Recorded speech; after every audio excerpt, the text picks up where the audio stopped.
Compared to a year ago, how do you see life as it is?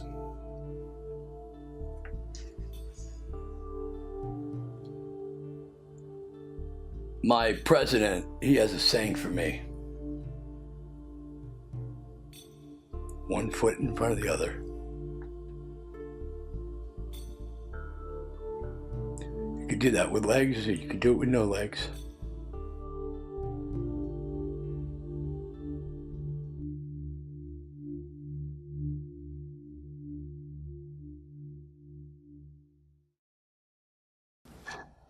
Oh boy, so we're kind of had a good time talking with these brothers this morning. Life is crazy, and we gotta learn to keep pushing forward no matter what. Sober junkie, that's right, brother. U.S. vets, man. American natives, one tribe. It's dope. See, that's what he does, man. That's a great picture, man. Look at that.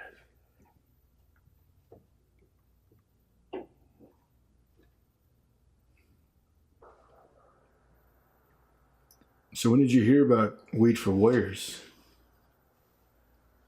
Believe it or not, 1 year ago, this month.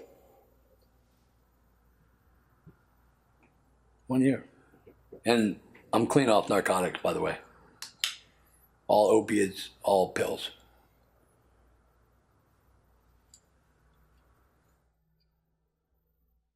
My story is long. If I could sum it up, High Times VIP'd me last year. I heard about Weed for Warrior Project. I went to High Times. Mark in Sacramento helped me out. Got me, we got to where I needed to go. And it's history now, man. A month after that, I put all my narcotics down. I went through a lot of shit. When you put all that down, man, 5 days later, that morphine hits you. You need that fix, man. Looking at those pictures of how your foot was, what kind of emotion does it bring back? From where I am today and where I was back then, I mean, and we're talking, that problem on my foot started in August, so there was no reason for it to go on that long. I kept on telling them, it took one nurse to come and see me finally that said, just go to the hospital. And that's when my problems all started. After that, I was in the hospital for a short period of time. I went to a nursing facility that sucked. I was there for 17 days and then got pushed out by the Medicare system. Weed for Warriors went ahead and got me a room for 3 days at a motel down in Modesto, California, the Colonial Inn. And those motherfuckers, they would not accept his card after they saw me when I got in there. And they didn't put me out front. They put me to the side and kept on coming out every 10 minutes and asking me when I'm gonna leave. When am I gonna leave and roll around to the Ramada Inn around the corner, and all my shit that I had that I came from the nursing home. So it's been a wild ride. It's not over. The fight has just begun. I'm just tired of it. Just tired of being pushed around. I should be at 100%. I have no legs, as we know. Hands are my feet. It's just an adjustment period, adjustment time to learn, how to learn to do things without your legs. And I got my prosthetics. We'll be working with them. It's gonna take a little bit of time. I'm waiting on my other one. It's lost in the mail. So Weed for Warriors has done a lot for you. Oh man, have they? Yeah. Yeah, I was in Modesto for a year. I was, just a vet attending meetings. And then they brought me into a higher position. And then a a lot has happened between the hospitals and the nursing home, and my home situation couldn't be anymore. So I was basically homeless. So that's how this all became. And Sean Kiernan, Weed for Warriors. Yes, sir. I love you, man.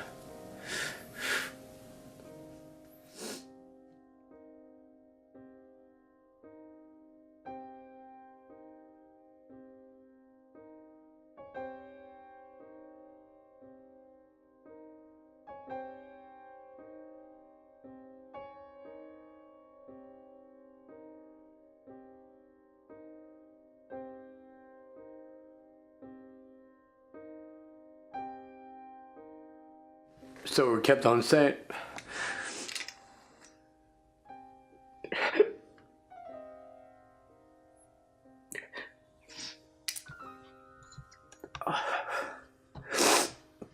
he's a vet in Modesto that needs help.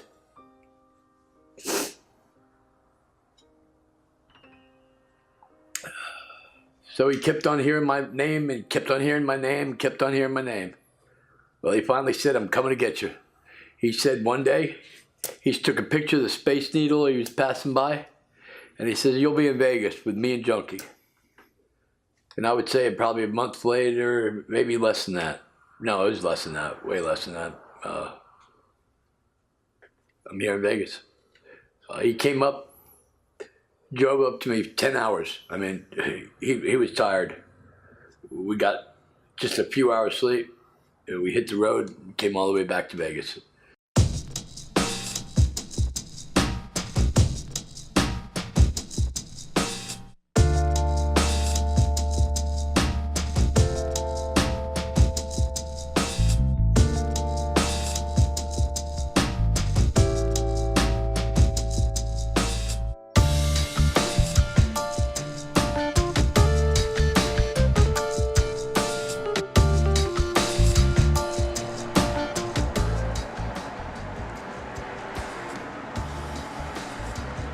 So medical marijuana has helped you in more ways than you can Imagine.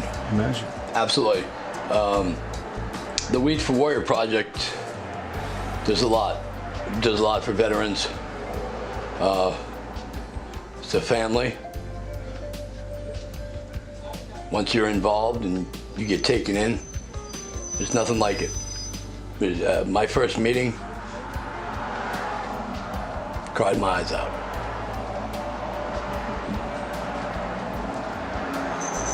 I think it was probably a month after High Times had VIP'd me. A gentleman by the name of Leo had got me tickets to go to High Times, and after I left High Times, man, it was my decision to get off, you know. And it's a hard fight for a lot of us. And you know, I laugh because I'm 1 year, but when you talk to these other vets that are 5 years and 6 years, and you know, the struggle is real because it's an everyday thing. It's not that it's going to go away. Our PTSD is not going away. That's stuck in our heads forever. Whatever you do, whatever has happened to you traumatically, it's going to stay with you. And that's what it's done to me. And I didn't realize it. I walked around for probably 25 years with PTSD and didn't know it until I got to the Weed for Warrior Project, and everybody talked the same. We sleep the same hours. We're on our grind at 7 o'clock in the morning. Boom, we're up, we're out. I talk to people at 6 o'clock in the morning. They're out driving, going, doing their grind, man. So I know where I was and I know where I've come from. But I tell you one thing. I spent 18 years in Modesto. In Turlock, with a wonderful person that cared for me, and she will never be unspoken. I can't give you her name, but I will tell you she's a very big part of my life, and I won't forget that. So you believe the VA should prescribe marijuana, be part of the regiment? I believe we should have safe access. I believe that they should look at us for what we do and medicate the way we want it. That's all. We're not hurting nobody. We're not bothering nobody. You see it on TV every day. We know what opiates are doing to people. My brother grinded me for the 20 years to get off those goddamn things. I can remember when I fell asleep at red lights. So, those things ain't the answer. You just get deeper.